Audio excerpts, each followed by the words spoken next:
Hey y'all, habari zenu, como esta, guten tag, oro anyu, and all the other greetings. It is Kenyan Hippie back with a new video, and today, by the time this goes up, I've done this episode 2 days before this day. It's a sad day for America. It's a sad day around the world because of the extent of what happened on this day.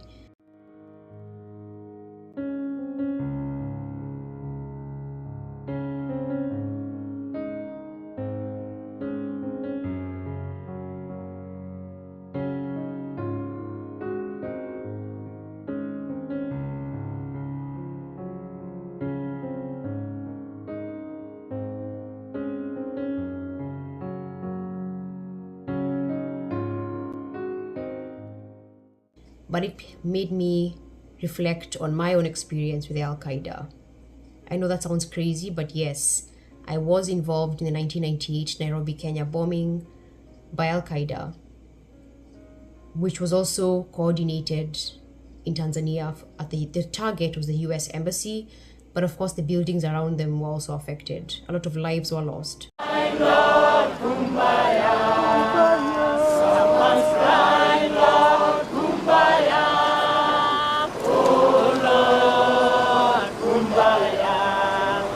If they want Americans, let the terrorists go to America. This is Kenya, and we don't want any terrorists in Kenya. President Clinton vowed again tonight to spare no effort in tracking down the bombers, but the list of American enemies is long, and the reality is preventing further terrorist attacks like this one is an almost impossible task. I was 12 years old when the bombs went off in Nairobi. It was August 7th, 1998, and my mom had just picked me up from school, so I had my report card in hand, and we were headed out to downtown Nairobi, the Cooperative Bank specifically. When the explosion took off, the very fast explosion, I thought my child brain took a minute to understand what was going on. I thought it was a gunshot, but also I'd never had a gunshot before. I just saw the ceiling falling, which was very strange. My mom acted very fast and threw me under the desk. It was a huge, very heavy mahogany desk in the office where we were waiting to be served tea, ironically. By the time the second blast went off, we were already hiding, and I think at this point, we both realized what was going on, even if we were still very confused. We'll never forget that sound, y'all. I will never forget how loud that was. Windows were shattering. After the second blast, I had screams because I think people now realized what was going on. They started to freak out. It's almost like air had cracked open. So immediately we dashed into the stairwell and tried to escape. We were on the 6th floor of the cooperative building. You can see it here. That day was the first day I saw so many dead bodies in real life. Not on TV, but right there in front of me. People who were alive just moments earlier were laying dead in the streets or very, very injured on the brink of death. I remember looking down at this pink dress I was wearing. Very baby pink. We called it gorofa. It had like layers on it, and I loved this dress. I remember looking down on it and seeing blood stains. Thankfully, they were not mine. It was because of the crash of terrified people who were all trying to exit the stairwell at the exact same time. Remember that there's panic. People are scared. People are screaming and crying. We don't know what's going on. Everyone's trying to run to safety. That image stuck in me, in my head for so long. The only pain I felt was my feet because my shoes flew off when we were trying to run to safety. So I was stepping on a lot of glass, running all the way down to the first floor, to the ground floor. And my aunt, who thankfully worked within the CBD, was able to take the chunks of glass off, and I soaked my feet in salty water, which, oof. But in retrospect, I got off just a graze. 3 years later, I am in Form 1. I'm in secondary school. I'm in a girls' boarding school. We're sitting in the shared hall, having lunch, watching TV. And I look at the TV screen and I see the Twin Towers crashing.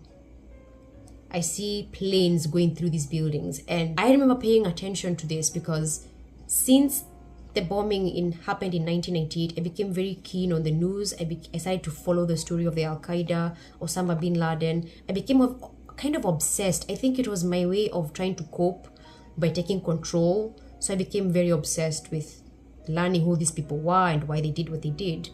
So for me to be watching TV and seeing it happening again in America 3 years later, 9/11, it was crazy. My heart sank because I knew there were going to be more families and children affected by this same group of idiotic jihadists. Different cities, same nightmare, same grief. I came to the USA in 2013, and when I got a chance to visit New York in 2019, I made sure to visit Ground Zero. It holds a significance to me. Standing in that place, so marked by loss and remembrance, I was overwhelmed by emotion. I'm going to add a clip here. It's really beautiful. It's somber, but it's beautiful. All the names, the people who passed, and then right behind that is a beautiful fountain area. It goes, wow, that looks really deep. It goes all the way in that hole right there. Wherever that hole leads, I do not know. It's such a huge and beautiful area. Wow. A dedication to those who passed, which is just amazing. Because Nairobi has a similar memorial spot for those who lost their lives.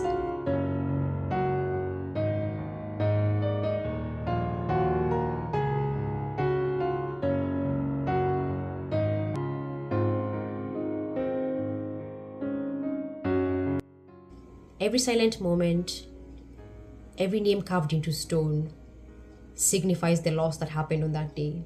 It felt really profound to stand in a place where history changed, among others who gathered to mourn and remember.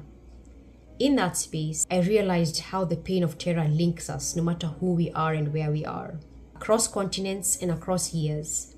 For me, 9/11 is not just an event on the news. It's a memory that connects us across oceans, from Nairobi to New York. So today, as the world remembers 9/11, I remember Nairobi too. I remember my 12-year-old self, my mother clinging to my hand, and the thousands of lives torn away in both attacks. We honor them by never forgetting. We honor them by choosing every day to reject hate and hold on to one another. Never forget. I hope you stuck around to the end. I wish you guys a peaceful day. I will see you guys in the next video. Kenya Hibi out.